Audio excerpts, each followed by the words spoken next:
ကျွန်တော်တိုင်းပြည်ကကိုသားသမီးကို psychologist တွေပို့မယ်ကိုသားသမီးကို counselor တွေပို့မယ်ဆိုအဝင်းကျင်ကကလေးကိုယူတယ်လို့နှမ်းတယ်လို့သတ်မှတ်တဲ့မိဘတွေကရှက်ကြတယ်အဲ့ဒီအတွက်ကလေးကပိုခံစားရပါလူတွေကစိတ်သက်ကြသွားရင်လုံးဝတစ်သက်လုံးကြပြီလို့သတ်မှတ်လိုက်တာဟာ totally wrong ပါဟုတ်ပြီ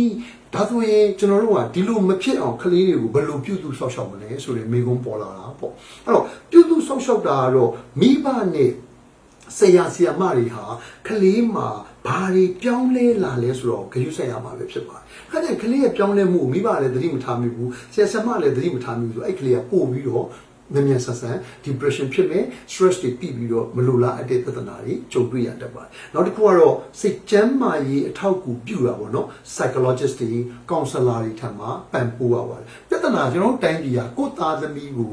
psychologist တွေပို့မယ်ကိုသားသမီးကို counselor တွေပို့မယ်ဆိုအဝင်းကျင်ကကလေးကိုယူတယ်လို့နှမ်းတယ်လို့သတ်မှတ်တဲ့မိဘတွေကရှက်ကြတယ်။အဲ့ဒီအတွက်ကလေးကပိုခံစားရပါတယ်။အမှန်တကယ်ကတော့ psychological ဆိုတာဟာစိတ်ပိုင်းဆိုင်ရာပညာရှင်ဖြစ်ပါတယ်။ counselor ကတော့နှစ်သိမ့်ဆွေးနွေးအကြံပေးတဲ့ပုဂ္ဂိုလ်ပါကျွန်တော်ဆို counseling လုပ်တယ်ပေါ့ counselor လုပ်တယ်ပေါ့ကျွန်တော်ဘဝမှာကလေးအများကြီးတွေ့ဘူးတယ်အဲ့လိုခင်မိဖို့အတွေးခေါ်ရရှိဖို့လိုပါတယ်အဲ့လိုမျိုးပို့ခြင်းအဖြစ်ကလေးကိုကျွန်တော်တို့ကသူ့ရဲ့ပြဿနာရင်းမြစ်ကိုရှာဖွေတွေ့ရှိသွားအောင်ဝိုင်းဝန်းကူညီရှာဖွေပေးရင်းနဲ့ကလေးနဲ့ကျွန်တော်နဲ့အသားကျပြီးတော့သူ့ပြဿနာကိုတူတူဖြေရှာပြီးတော့ကလေးရဲ့ stress တွေလျော့သွားနိုင်ပါတယ်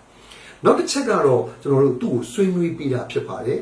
ချစ်ချင်းတရားကိုမေတ္တာတရားကိုအခြေပြုပြီးတော့တည်တည်ချာချာ good listener လို့ခေါ်ပါတယ်နားထောင်ပေးခြင်းဖြစ်ကလေးရဲ့ဝေဒနာတွေကလေးရဲ့စိတ်ပိုင်းဆိုင်ရာကိုကျွန်တော်နားလည်ပြီးတော့ကလေးကိုပေါ့ပါစေပါတယ်နောက်ဆုံးတော့ကလေးကိုကျွန်တော်တို့ပုံမှန်အရေးဝအောင်ပြုလုပ်တာအားကစားတွေလုပ်ခိုင်းတာ face to face ဆွေးနွေးတာတွေနဲ့အတူပံ့ပိုးခြင်းဖြစ်ကလေးရဲ့ခုနကကြနေတဲ့စိတ်တွေကိုအတော်အတန်ဖြန့်တီးနေအောင်ဆောင်ရွက်ပေးလို့ရတယ်လို့ theory တွေကဆိုပါတယ်တော့အရေးကြီးတဲ့အချက်ကိုပြောပါဆိုရင်တော့ကလေးတစ်ယောက်မှာစိတ်သက်ကြလာပြီဆိုရင်အဲ့လိုမျိုးစိတ်သက်တွေဟာတဖန်ပြန်ပြီးတော့ထူထောင်မှုခက်ပါတယ်ဒါကြောင့်လူတွေကစိတ်သက်ကြသွားရင်လုံးဝတစ်သက်လုံးကြပြီလို့သတ်မှတ်လိုက်တာဟာ totally wrong ပါ